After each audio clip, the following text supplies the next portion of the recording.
everybody. Welcome to the Hallmarkies Podcast. And today we're getting our As If on, and we're talking about Clueless. And in particular, we're talking about the Clueless television show. And I was trying to think because we have the 30th anniversary of Clueless, the movie, this year. And of course, it's one of my favorites. It's like a seminal film in my life. It came out my freshman year of high school. It was very influential for me, and I still love it to this day. But we've already done a full deep dive into Clueless on the podcast, so we can do that. So I was thinking, what could be a creative way to talk about Clueless? And I had actually never watched an episode of the show, so it was kind of fun to check it out and dive into it. If you want to listen to the episode on Clueless, it's from 2019, so pretty early on in the podcast. We had Joie Bodkin on, the writer Joie Bodkin, on. It was for my birthday that year. We did a special Clueless birthday episode, and it's pretty fun. But I'll put a link to that in the description. But it is there, and it's a favorite film of mine. And we'll talk a little bit about that. But I'm film critic Rachel Wagner, and Jazzman's here. Hey everybody. Yeah, you were so kind. You agreed to do this. So this is a show that you had watched when it aired. Yes, so looking back at the dates, you guys, I'm like, okay, 1996, where was I? In elementary school. But I know they'll let this face fool you, like I am a vampire, y'all. But this show actually was on one network, got canceled, went to another network, which started ABC, worked its way over to what was it, to to UPN, which is now the CW, because the WB and the UPN had a baby called the CW. And it started having syndications on the N, which is Noggin, Teen Nick. So that was definitely in that rotation when I was in middle school/high school, heavily, because at the time we were watching Degrassi, It's the Star, Beyond the Break. So that show was rolled in there for rerun. So definitely I was watching it in that time span. Yeah. So the film came out in 95. That's why it's the 30th anniversary. And then this show started in 96. So the next year. And Amy Heckerling, the director and writer of the film, she was involved in at least the initial. She directed the pilot. She was involved with it, and so I think that there was at least some desire to kind of bring what was beloved in the movie over to the show. No, definitely true. Just even looking everything up, originally the series was supposed to be before the actual movie. Like this was supposed to be pushed to Fox network to be a series, but then Paramount picked it up and turned it into the movie that we had that's iconic and a cult classic. So yeah, you're right. It says here that the television program based on the film, but director Amy Heckerling intended it to be a television show for Fox. It eventually was picked up by Paramount as a film, which then led to the television series. So that's why so when you start watching, you're like, why is stuff referencing from the movie, which we already know about, but this was already in the minds of the blueprint of the television show. We're going to talk about that because that is the weirdest part about the show, is that like it seems to be in some ways a sequel to the movie, but then otherwise they pretend like the movie never even happened. It didn't exist. It didn't. So it's a very strange show. It's almost like, really, it felt like fan fiction.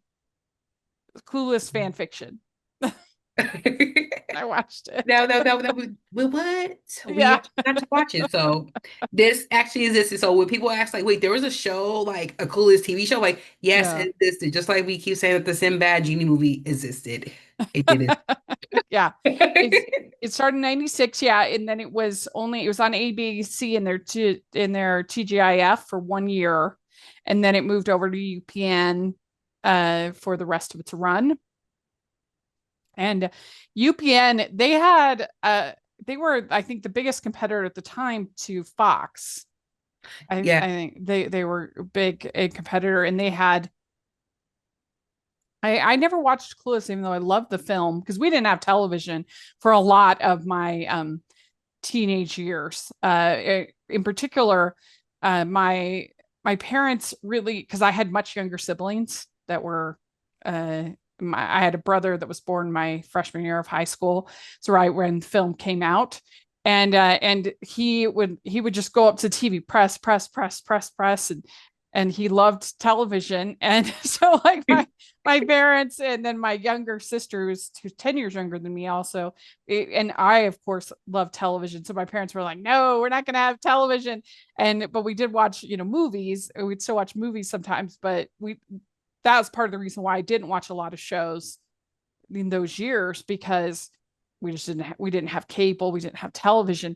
And the only reason we would get television sometimes is that because it used to be, the Olympics used to be only every 4 years. I mean, they still are only 4 years, but they used to be, you'd have the Winter and the Summer Olympics in the same year, and then there'd be 4 years, and then you'd have 2 Olympics. But like, I think it was like 94, they did a Winter Olympics in 2 years, so that they could then have, so now every 2 years we have either a Winter Olympics or a Summer Olympics. Anyway, but like, so every 4 years when the Olympics would be coming, we'd be like, Mom, please, please, please, please, please, please, please. We have television. So we get television. And then inevitably my parents would be like, I hate this evil thing in my house. You know what? I feel like kids today would never understand, because now we could pause the TV and go to the bathroom. We had to race to go, before the commercial come back on. Like, is the point where, or do you record it on the VHS tape? Yes, they don't know about that. They don't. And if somebody recorded over, you'd be furious. Ooh, especially if it's like a family tape that would like record for a birthday party or an anniversary. Like, who did this? Ho, ho, ho. We'd like to take a second and thank our sponsor for this episode of the podcast. It's the Hallmarkies Patreon. Do you love Hallmarkies podcast, especially at Christmas? Do you enjoy the holiday previews, recaps, interviews, and bonus episodes?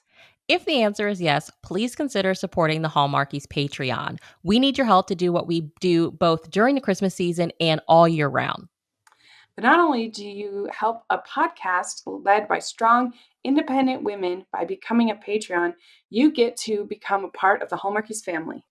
Starting at only $2 a month as a patron, you will have access to our Facebook Patreon group where we talk about the movies, shows, and more all year.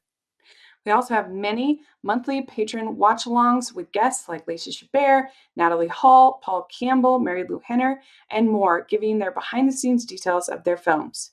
As a patron, you also have the chance to provide input into the podcast and even join us at different tiers. So this Christmas season, spread some cheer to the Hallmarkies Patreon and become a member today. You won't regret it. Go to patreon.com/Hallmarkies to learn more. That's patreon.com/Hallmarkies. Yes. So anyway, I never watched the show, but definitely like the impression I had at the time was that like the biggest show I think on UPN at the time was the Brandy show, Moesha. Yes. I think that was the biggest show that they had, or the one that I knew the most. But then like this was, people were definitely, were talking about it. It got a following. Oh, no, it definitely did. Because even for UPN, watching it, just remembering what was on that station, like I said, Moesha was popular during that time. Like Girlfriends was there, The Gang was there, 101 was there. It was, UPN was for the urban side of the network. The WB was more of like a mix of like kind of like you're watching MTV MTV situations. So everything was mixed in. Like you had like those fun like family shows and stuff, because Charm was on there. Well, like About You was on there. Like you had shows on there, and then by the time they merged, you have the CW, where now it's just like teen drama. Yeah, because like Fox, this is really because they had like Living Single and Martin and shows like that. So they were kind of courting a similar demographic. And so it's interesting part of television history. But let's talk about this movie first. So like, what's your like experience with, what do you think about the film? Oh my goodness. Do I remember the first time watching it? No. But knowing that it's a classic, I still repeat lines to this day, of course. Yes. Right now, there are wars going on social media wondering why Ty is not a doll for Barbie, for Mattel, and for Bratz. And I keep telling them in the comments, I'm just trying to roll with the homies. That's all I'm trying to do. Everyone's like, we love Amber. Yes. So we're like, we love Amber, but give us Ty, please. Yes. Ready, because baby. Yeah. Well, I so it came out my freshman year of high school, like I said, and I remember watching and just being like, feeling like somebody got it, And I remember going to high school and being like, oh my gosh, I just like somebody understood what was happening. And because a lot of stuff that is and was made for teenagers was not something that I could ever connect with, especially then, something like a Beverly Hills 90210. Obviously, I'm not connecting with that at all.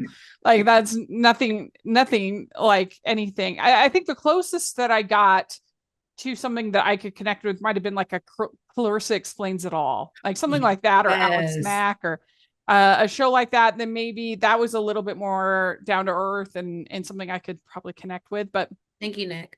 A lot of, especially the movies that were like your late 80s, early 90s movies that I might have seen that if I was allowed to see them, just were not something that I really could connect with, that were, like big over the top parties that I never heard of and I never really seen these things. I mean, and this, it just felt like, oh my gosh, somebody gets it.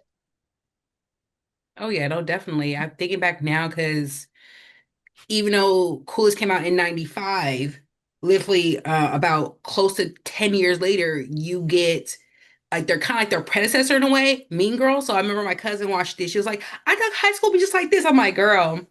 Yeah. Depending on which high school you go to in the suburbs or something like that, but not over here. I do feel like in many ways, I do feel like Mean Girls is sort of the spiritual successor to Clueless. Mm-hmm. Yeah, definitely. And it's funny, I said that about 90210 when this is about a girl basically in 90210, like in that world, but the way that she would talk about it, the way that she was commenting on her generation, and like, I don't mean to be a traitor to my generation, but I just don't get how guys dress these days. She was at this maturity level of like, what is this? Oh gosh, that seems playing in my head right now. It's like, what is going on with the air? Like, it was just like she wanted someone who was more mature. Like she was like, y'all are immature for me. I need someone that's up there. So now I understand the book of. I didn't read the book, Men Are From Mars, Women Are From Venus, but that was giving in 95 from Cher. Yes, and I love her dad so much in it that yes. You think the death of Sammy Davis Jr. left an opening in the Rat Pack for you? What's with you, kid? And just I love lines like, didn't they declare peace in the Middle East? Okay. You look confused. Yeah, I love how they really was dropping like little gems. Like think about it watching it now as an older adult versus like teenager, high school. Like they really were dropping real topics that you wouldn't think. No, it's true. I mean, she was talking about and really, thinking about. True. Like as ridiculous as her speech is about the Haitians, like it is actually talking about like a real issue that we're still dealing with today. Mm-hmm. The immigration, and if the government could just haul butt to the kitchen, rearrange things. Oh my goodness! We could certainly party with the Haitians. Yes, and even that comment about Lucy with Josh and Cher talking in the conversation about like you offended her. Like I thought she was Mexico. No, she was Guatemala. Like I'm just always in the wrong. Yes, but the fashion will always. To this day. Yeah. I mean, that's fashion. I was saying the other day, like the fact that Clueless didn't get nominated for best costumes is absolutely insane. Like, because they get in the Costume Academy is a very small group. It's a very insular, small group. And most of the people who have won two or more, sometimes as many as like 4. You're calling Atwood and your Sandy Powell, just these people who have like are legends and deserve to be, but it's and sometimes I think that they equate period pieces and historical costuming as being harder than something that's more contemporary, like a Clueless. But like, what an incredible influence a film had, and what an incredible effort that it had in the costumes. No, it did. Even like just rewatching like the television series coming right now, I'm sitting here like the way that, because you have Cher and Dion, their names came from 70 goddesses. So the fact that they're mixing in the 70s into 90 to make that style, that brand, even though we had urban wear going on and preppy with a mix of 70s vibes, it was there. And that was its own style in the 90s. And you can't take that away from Clueless, from the 90s, anything of that. If you look at any films during the 90s, you're like, oh, this was a signature look in this time period.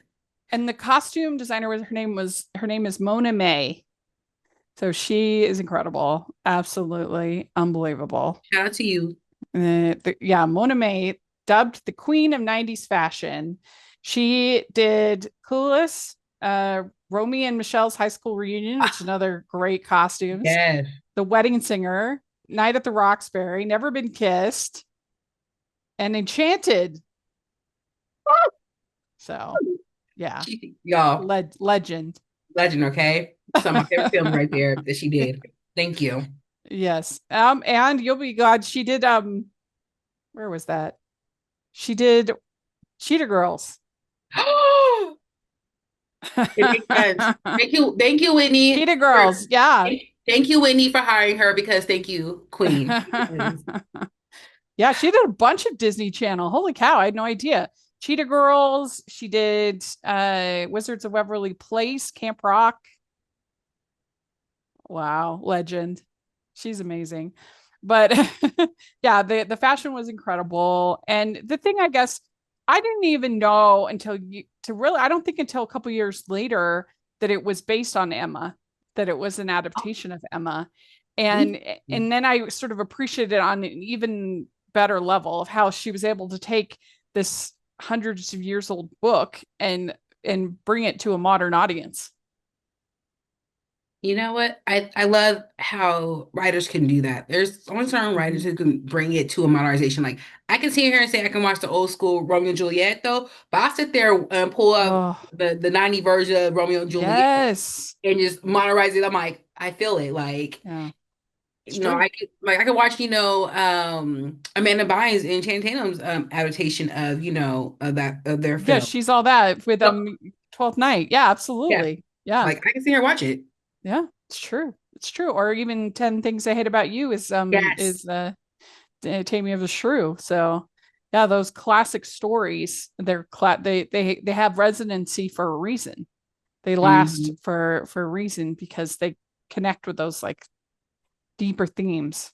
Yeah, and it makes us want to go back to like the original scripts and like, oh, the original manuscripts of these books and these, sonnets. I'm like, yeah, I love this. Yeah. Do you have a favorite part of the film, or favorite something? There's a lot of favorite parts in this film. Okay, I'm gonna say this. I love, besides Roman homies, but my favorite is just the transformation with Ty. Like, just she's her own. And Brittany Murphy, love her so much. Queen. Like, I wish she was still here. Like, she gave such a performance in all her work. Like, I love how she went from like this grunty, this is her style, to like preppy though, but then she found a medium within herself. I have to tell and share that she's the version who can't drive. Yeah, can't drive. And she really does bring a lot of heart and soul to the film. She does. Yeah. And the thing that I think, because really, I think Clueless, when it's kind of like if Regina George was the hero of Mean Girls, right? Of course. Because Cher is kind of that same role, and she's sort of the head of the beehive. She would be like the head of the plastics, like in Clueless, but because Cher is such a kind person, and her, at the very least, I think Ty knows that. She even says, "You've been nothing but super duper nice to me." So that, I think it just helps so much with Cher's character, the whole arc with Ty. And let's be real, like, Amber really was the Regina George. in Clueless. Let's just be real about that. Remember, she had like a a following per se, but she was her own solo woman. But she was the Regina George in Clueless. But I'm just saying that I think that Ty's arc is really important in keeping Cher from being a queen bee, from from being like it keeps her likable because she's trying to be a better person. Oh, yeah, definitely.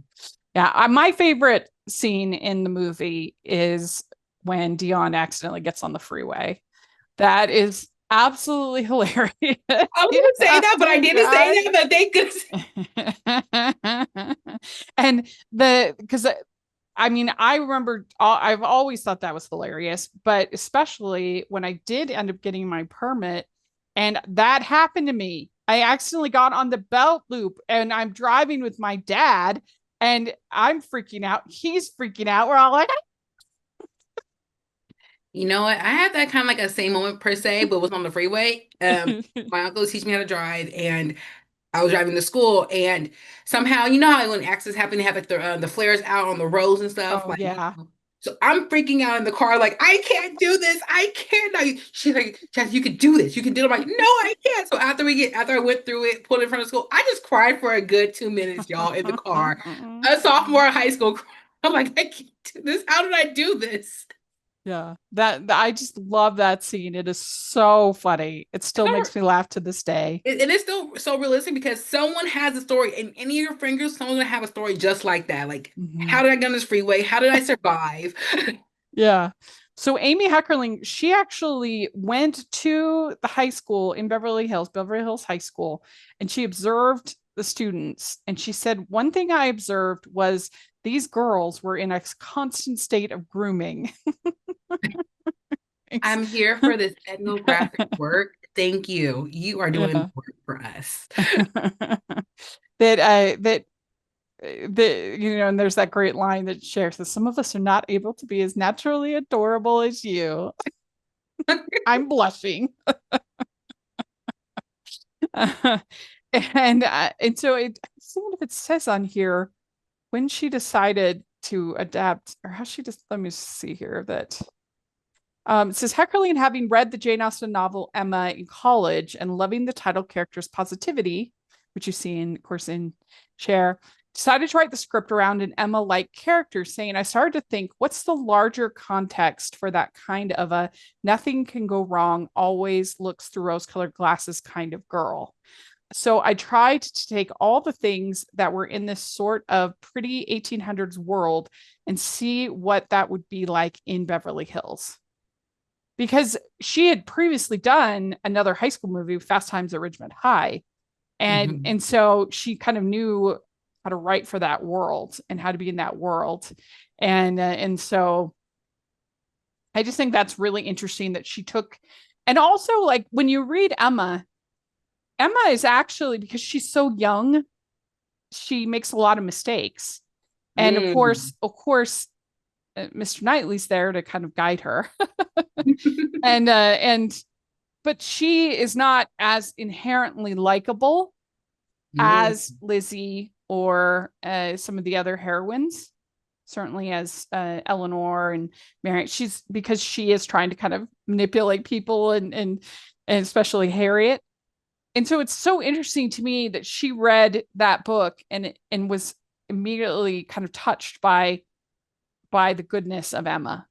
Because it's not like you have to, I felt like that was not necessarily the most obvious read of Emma. You could read Emma and be like, oh, she's kind of selfish, she's sort of rude, but she's trying. Like deep down inside, she has a heart of gold deep down inside. Yeah. Thank you, Miko. So she saw that, and I think that's very interesting. But yeah, that's my favorite scene is the I love the driving on the freeway scene. It's really fun, and it's just a consistently funny movie from beginning to end, and it's a good friendship story. I've always really appealed to friendship stories, and of course it's a romance too. And this is California, not Kentucky. And I know that some people don't like the fact she ends up with her ex-stepbrother, but I never had a problem with that. You know, he hadn't lived at her house for 5 years. And her dad was barely married to his mom. I don't know. I just feel like it'd be one thing if this was like Cruel Intentions and they were like still, still in the same house and like I don't know. I'm fine with it. I really am. It doesn't weird me out. He at the time had a whole girlfriend at the time, like living his best life until he recognized it. And did she ever come age? I think maybe like by the time she 18. No, was she? So he was 18. He was 18 because it says, "Oh, freshman psych. Where's its ugly head again?" Yeah. So he was a freshman in college, and she was 16. So yeah, and so there's 2 years difference there, but it never bothered me the sister, the ex. It never bothered me the ex stepbrother plot angle. Maybe it's just because Paul Rudd is so freaking charming. That man, between him and Bianca Larson, they do not age, y'all. Like they are vampires. It's true. I don't care. He really does look pretty much the same. And you know what? It took me a long time because I watched it as a younger person, got older and watched Clueless. I sat here like I didn't make the connection at the time as a teen, like what was happening. But while watching, like, how Cher is falling for Christian, like it didn't dawn on me until after the fact when they were talking about it years later. I'm like, wait, so he was good the whole time. It didn't click with me at the time. Like, oh, okay, we're talking about this. It didn't click till I got maybe my 20s. I'm like, oh, that makes sense. I'm like, as a teenager, it didn't make sense. But now, like, as an adult now, I'm like, oh, it makes sense. Well, that's the other thing that's interesting about Christian, the character of Christian, who's not in the TV series. But I think that Christian was the first time I ever was introduced to a gay character. Yes. In a movie, that in my memory, and maybe I was like a little bit sheltered, but like I feel like he was the introduction for a lot of people in 1995, because not only was he a gay character, but he was like fairly grounded, and Cher's response when she finds out is pretty accepting. Yeah. She even says that she loves how he sees beauty in everything, trying to make everything beautiful. Plus, he literally saves Ty from those hoodlums at the mall.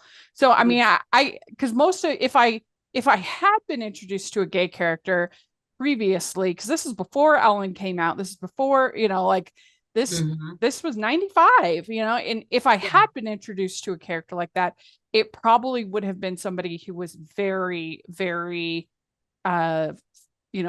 flowery, very stereotypical. I can't think of one off the top of my head, but I definitely don't think I'd ever been introduced to anybody who was like grounded in a normal, And so I don't think that Clueless necessarily gets much credit for that, but it was actually fairly progressive. Yeah, at that time for sure. Because in that regard. Like I know probably people, especially in that time frame and beyond, like were hiding their identities, stuff like that. So thinking of it, this is how they slid that in, but it wasn't like I'm yelling it out like I am gay or this and that. Like movies are, or movies or TV shows are now.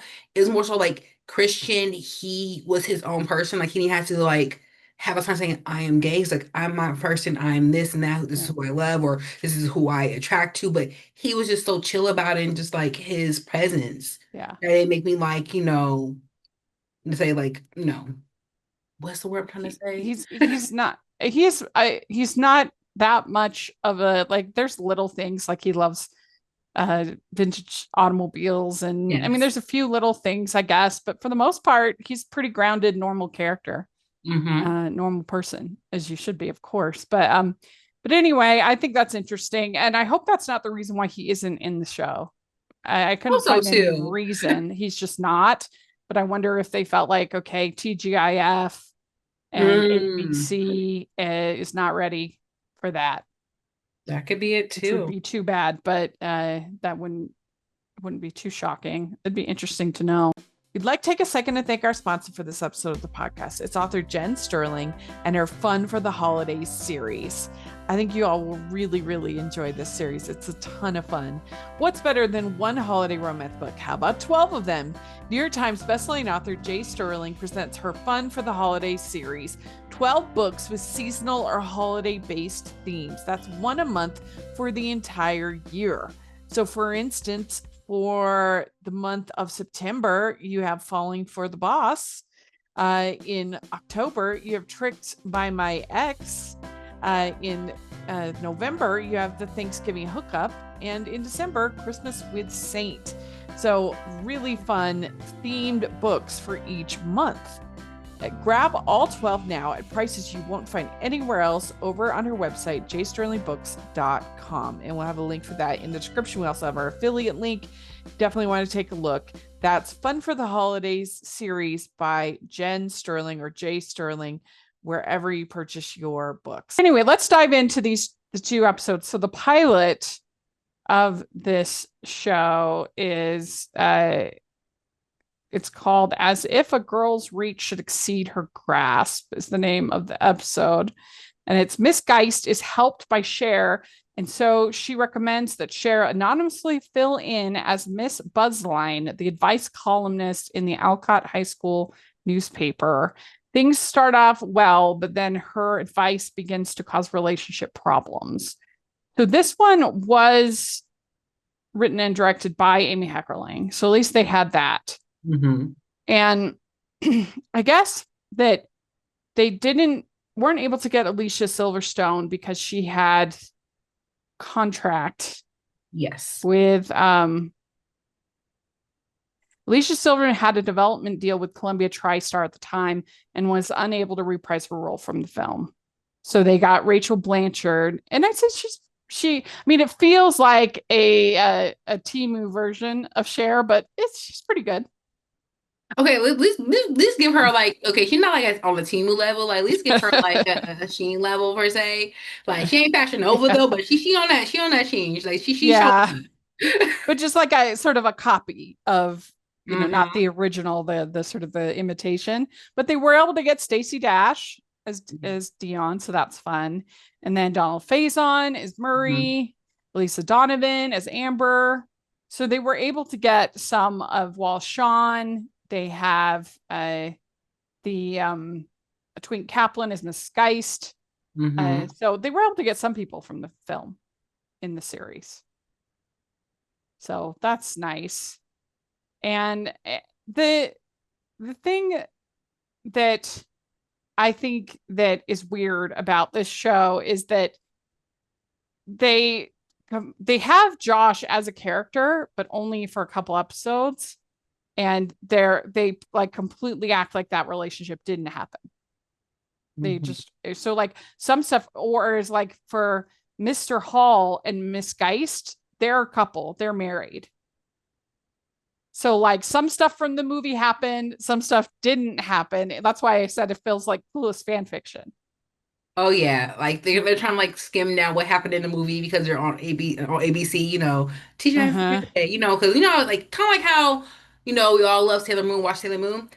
Sometimes they had to do some sensory a little bit, change something. They're not gay, they're cousins. I'm like, okay, but I'm still rocking my that's my show. But I think that's what happened in this series. So I'm surprised that they couldn't get Dan Hedaya as the dad. It seemed like that would have been gettable. And I'm surprised that they couldn't get Breckin Meyer to be Travis, but maybe they wanted to like have new love interests for Ty. But yeah, he's not in it. So again, some stuff they just completely erased and acted like it didn't happen, and then some stuff they acted like it did happen. But I think like I'm just reading up on the notes of what's going on. But I know during the whole entire 3 series, you're gonna see those characters from the movie show up as different characters in the episode. But Josh, he's only in a few, right? In this first season. Yeah, Josh is in a few, but I know Paul does make a guest appearance. Oh, he does? Yeah, there will be some people who are not who were in the main movie will make guest appearances as different characters throughout the series. That what they said on the notes. Mm-hmm.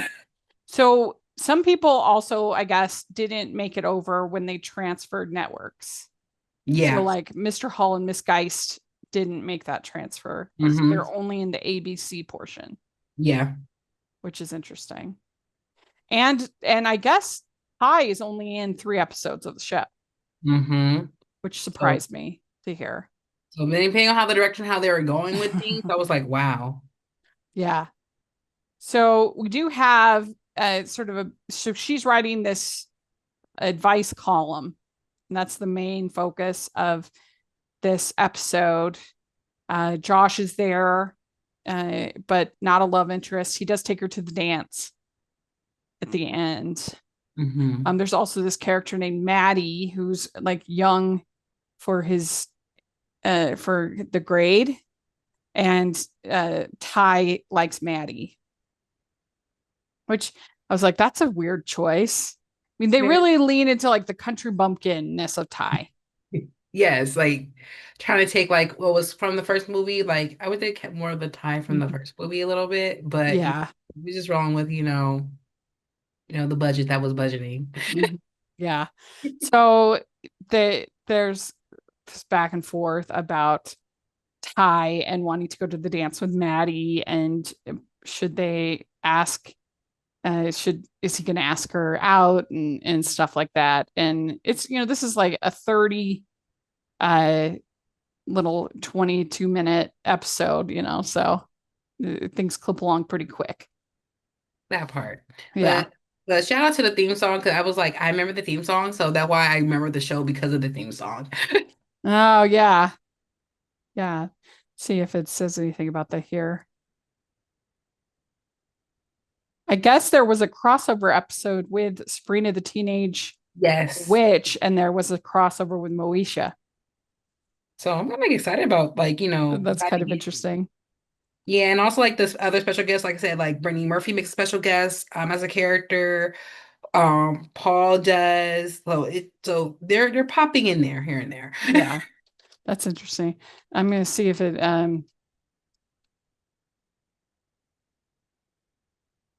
So I'm seeing if it says anywhere. Ordinary Girl, performed by China Forbes, the opening theme of the TV show Clueless.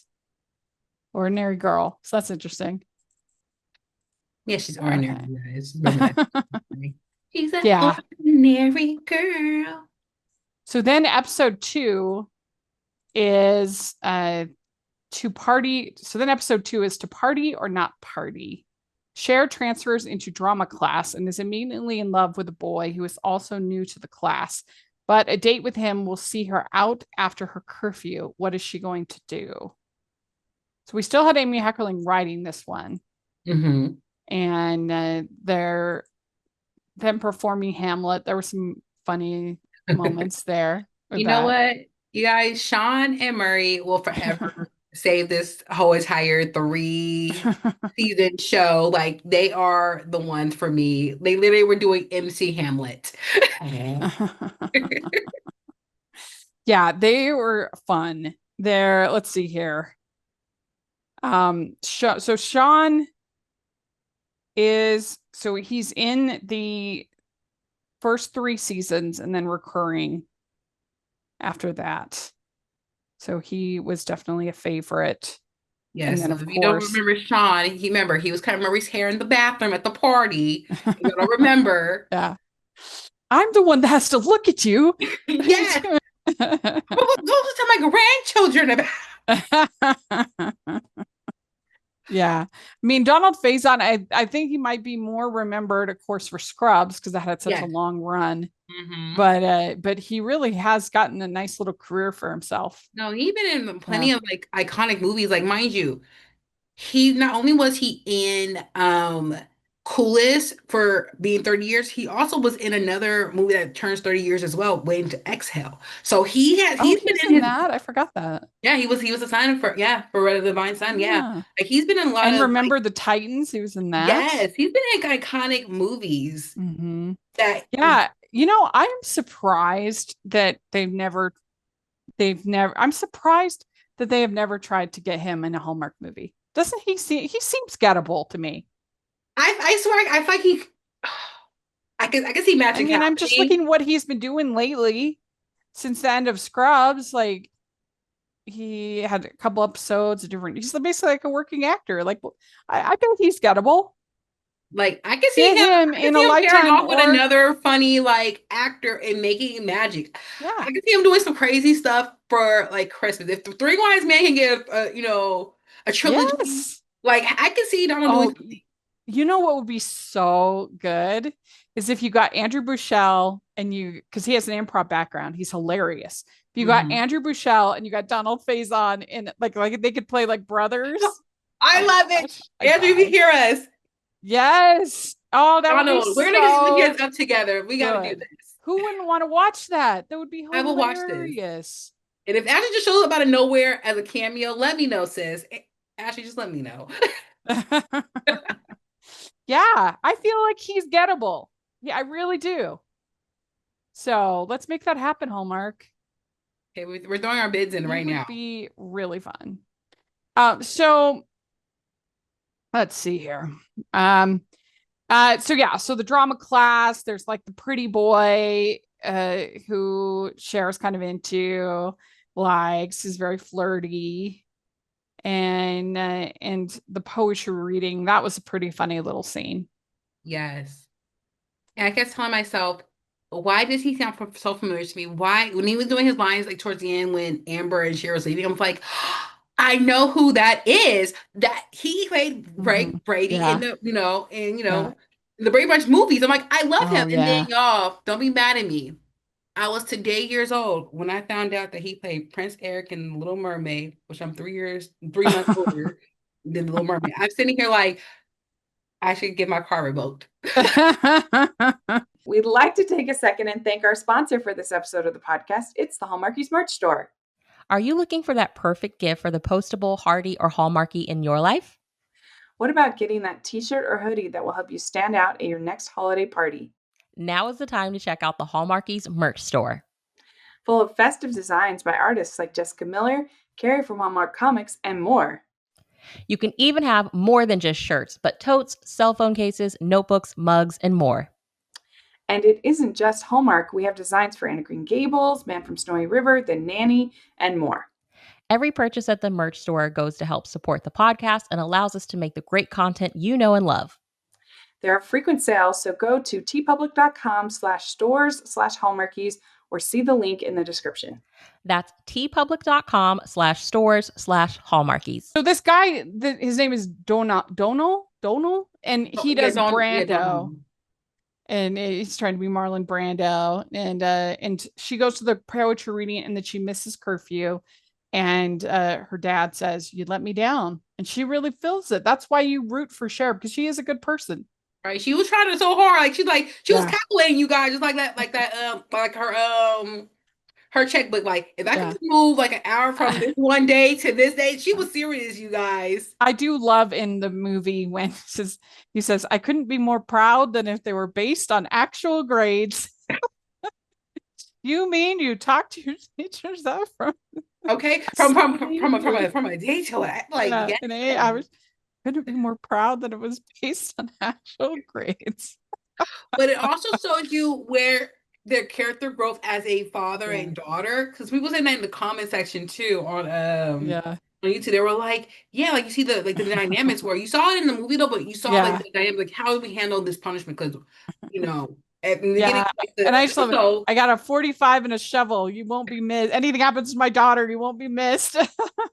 Those moments. Okay, he gave us like that stern, like very home. Where in the series he had this loving approach where I want you to be responsible, but like you came home 20 minutes before a curfew. I'm proud of you. Like, and then I've been waiting for you now. So then her father sees her in the play, loves her in the play, and she says that betraying daddy's trust feels way worse than anything else. So she sort of learns her lesson, and it's very sweet. So we want to know what you think of this show, and what you think of the film. Can you believe it's been 30 years? What you think of the show? Love to hear your thoughts. If you'd like more recaps, then let us know. We could certainly do more. We've covered television shows in a lot of different ways on this podcast. Like for Drop to Diva, you and I, we did whole seasons for that. And that was a lot of work, but it was fun. But then we've done others where we've done 2-3 episodes. We've done ones where we've done split it in half. Or like with Mary Tyler Moore's show, me and Bree, we each picked 5 favorite episodes of the season. That's kind of how we are supposed to do in every episode. So we did Reba for a couple episodes. Reba, yeah, we've done, and so we've done a lot of different things to cover television over the years. Me and Jax, we did all Sex and the City, all of that. So we just want to know what you like and what you're interested in, especially during this a little bit more dry time. In between before Christmas, starts in October. We have some little bit more time to try things, to do things. So let us know if you are a fan of the show, if you'd like us to recap more, what you think of the show, what you think of the movie. We'll make sure to listen to that episode from 2019 where we did deep dive into the film. Definitely you should check that out. And thanks so much for doing this with me. I really appreciate it. You're welcome. It's a lot of fun. Yeah, like really, this show is like 62 episodes. Like I'm 2 down, 60 to go. I'm not sure how I'm like watching like my soaps, but I'm gonna do it. I'm committed now to see what happens. It brought back memories of like different clothing items. Like for instance, like it did. It was very nostalgic. The backpacks, like they were having. Like I remember those. I like it made no sense how I remember this. I'm like I haven't like not like the big. It was a fun show to watch. Just you and I watching it at the same time and messaging like, can you believe that? Yes. That was fun. It was fun. So anyway, let us know what you think of these episodes and if you'd like more. And Jazzman, how can people follow you? You guys can follow me on Twitter and Instagram at Shreem16, SHREEM16. Great. And you can find me at Rachel's Reviews, all of our social media, iTunes, YouTube, and on Rotten Tomatoes. So make sure to check that out. Also, make sure you're following the podcast, the Hallmarkies Pod and Hallmarkies Podcast, all of our social media. And if you're listening on iTunes, please leave your ratings and reviews 5 stars. That is a free way that you can really help the pod and us. The algorithm is helped so much by it and help more people to find us. So please, please, please leave those reviews. And if you are watching on YouTube, please subscribe to the channel, give the video a thumbs up, because most of our viewers on YouTube are not subscribers. It's about 80% are not subscribed. And if we could even get a small portion, if 10% of that 80% would subscribe, it would make a huge difference in the reach of the show, in the algorithm of the show. It would help us so much. So please, please, please, please subscribe if you are watching on YouTube. And also check out our Patreon group. That's the biggest way you can support everything we're doing. We have monthly activities where you get to be part of watch-alongs and Q&As, cool events, and you get to have bonus episodes, extra episodes. You also get to be part of our Facebook group. I really, really try hard to make it worth your investment to be a member of the Patreon. And we have the merch store where we have tons of fun movie-inspired designs and Hallmark-inspired designs. So definitely check that out. And thanks so much, everybody. We'll talk to you later. Bye. Bye.